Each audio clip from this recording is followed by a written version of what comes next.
Hey guys, what's up? It's Eric with Advanced Level Auto, and today we got this 2008 Jeep Wrangler. It is all keys lost. The vehicle's here at one of the shops I work with, and they unfortunately lost the key, so we're gonna make a new one. All right guys, so real quick, I wanted to show you how I go about finding out what key belongs to the vehicle when we don't have the original key to compare it to. So here we have a website called UHS Hardware, and if you look at the top, you'll see that you can select your vehicle's year, make, and model. Of course, we have a Jeep Wrangler 2008. Now click search. Here you're gonna find all the keys that work for this vehicle. We're gonna select this one. Here's the key that we need, and if we scroll down, you're going to find all the information you need to know about this key. Now the most important piece of information we're looking for is this FCC ID number.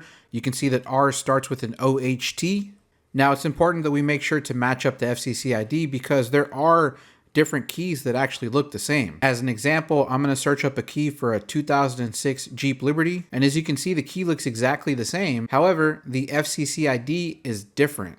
This one starts with an M3N. Now, I know from experience that even if we use the wrong key, the vehicle is still going to start because the keys actually use the same chip. However, the remote's not going to work. This is why it's important to make sure that you have the right key before you program it, because once you program it, it will become locked to that vehicle. And also, after you cut the blade, you can't cut back. So essentially, you just wasted a key. Again, the key that we're looking for starts with an OHT. All right guys, so fortunately I do have this key in stock. This is the OHT. Now likely this is going to be a 3-button remote. I did talk to the shop and they told me that they don't recall it having a trunk button or a remote start button. So all we got here is unlock and lock and panic. So we're going to start by leashing the door lock. That way we can get the cut code for our key. Now the leashie that we need for this one is going to be the CY24. Let's go ahead and pull it out.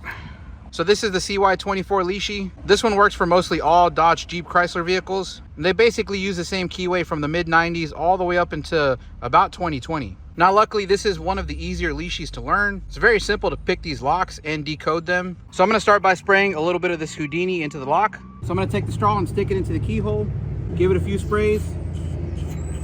Okay, so I'm going to start by putting some tension on this rod in the clockwise direction, which I believe is the direction to unlock this lock. I'm not exactly sure, but we're going to start by doing this. So basically what I'm going to do is I'm going to go through each wafer and I'm going to feel for stiffness, and whichever one is stiff, we're going to pick it. So we're going to start with number 2 here.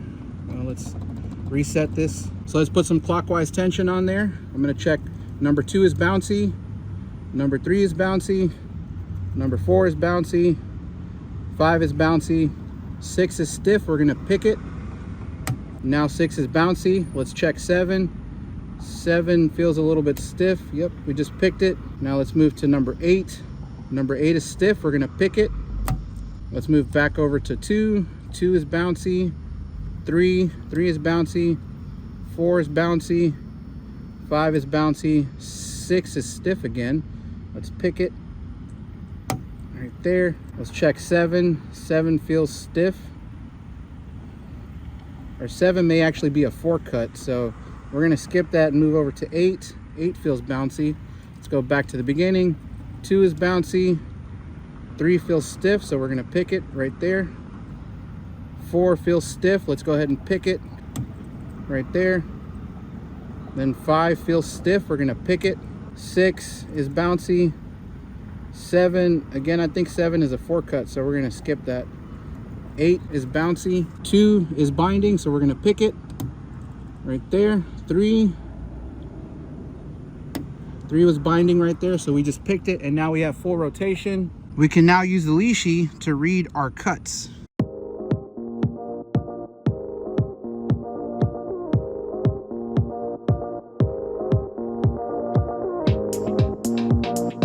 Okay, so now that we have our cuts, let's go ahead and punch our numbers into our key machine.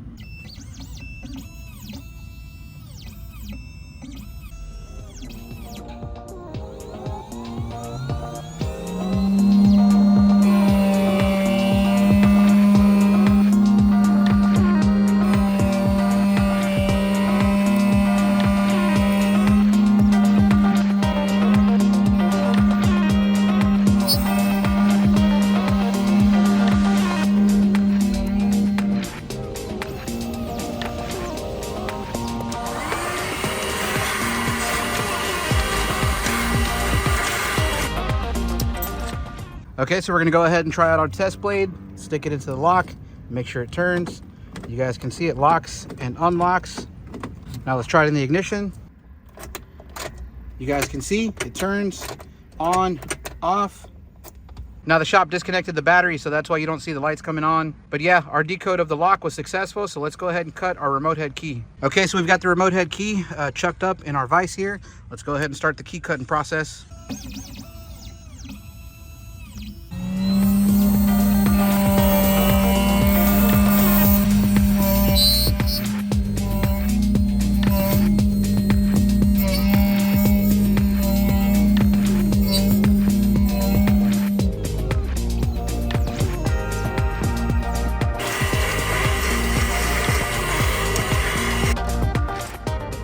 All right guys, so I think I figured out why they had the battery disconnected. This is actually an active alarm. So when I reconnect the battery terminal, the horn's gonna start honking. So prepare your ears.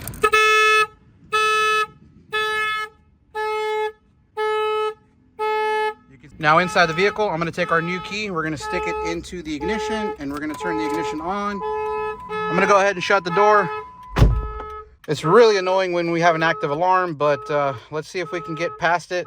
Now today we're going to be using the Topdon. This is the UltraDiag. Now the UltraDiag is not only a diagnostic tool, but it's also a key programming tool. So let's go into the immobilizer. Let's see if we can do this by VIN number. Auto VIN. It's reading the VIN number. Hopefully this alarm doesn't kill our battery. Hit yes. Okay, we're going to start by reading the immobilizer password. It wants us to switch the ignition off, so we're going to turn the key off. Hit OK.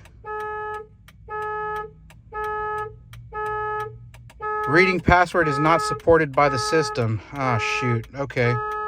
Let's try to go into the immobilizer. Let's go into new key learning. Let's try that again. The ignition was off. I turned it on. It says turn the ignition off. Insert the key to be learned. So I'm going to stick the key back into the ignition. Turn it on.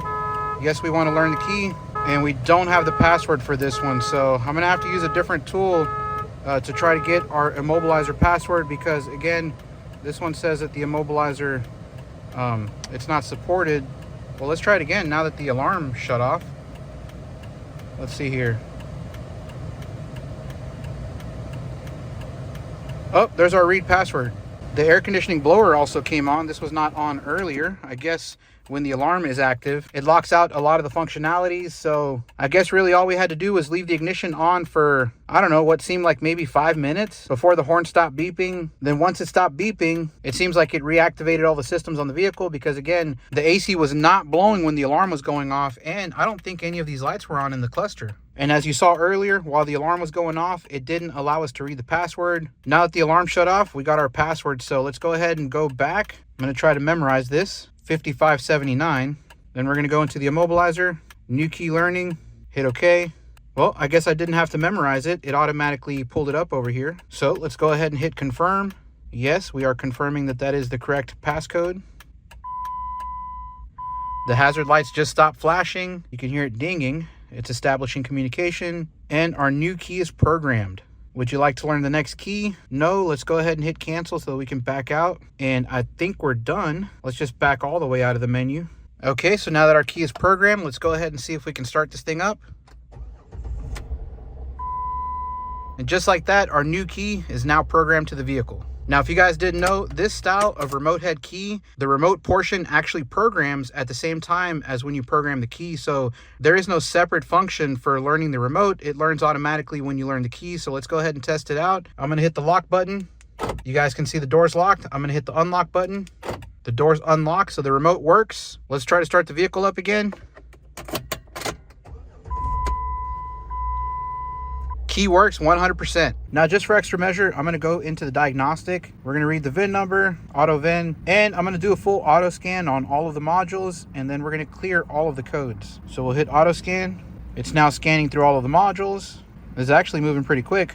And as you can see, we do have some codes here in the PCM and the wireless control, likely because we had an active alarm. So we're just going to go ahead and clear all of the DTCs. And as you can see, we no longer have any DTCs. Our job here is done. So that's how you add a key when all keys are lost and you have an active alarm on a Jeep Wrangler using the Topdon UltraDiag. Now, if you guys are looking to get your hands on one of these, I will leave a link in the description down below where you can find it. I will also leave you guys a discount code. Like I mentioned before in the video, the UltraDiag is a combination of the diagnostic tool and the Key Programmer. This is great because not only can you do things like actuation test, bidirectional controls, graphing of data PIDs, but you can also do basic key programming. Now, is it the best key programmer on the market? No. But if you're a repair technician who needs a diagnostic tool and you want to be able to start getting into key programming, for the price point, the UltraDiag is definitely something you should check out. Now, on the key programming side, you're going to find most support for domestic and Asian vehicles. It's not very strong when it comes to European cars. For programming keys on Euros, there's other tools for that. And typically, you're not going to be getting into programming Euros until you become a seasoned locksmith. But for most of the stuff that we run across here in the US, this tool most likely can handle it. Now, along with the UltraDiag, a recommended accessory is the T-Darts. This can work in conjunction with the UltraDiag. It even works with just an app on your phone. Now, the T-Darts is basically a key and remote reader. This is used to read key information and also test things like frequency of remotes. Something really important if you're thinking about getting into locksmithing. Now, I know I mentioned locksmithing a lot, but let me tell you guys, in this industry, you're gonna find that being a mechanic not only consists of being a plumber,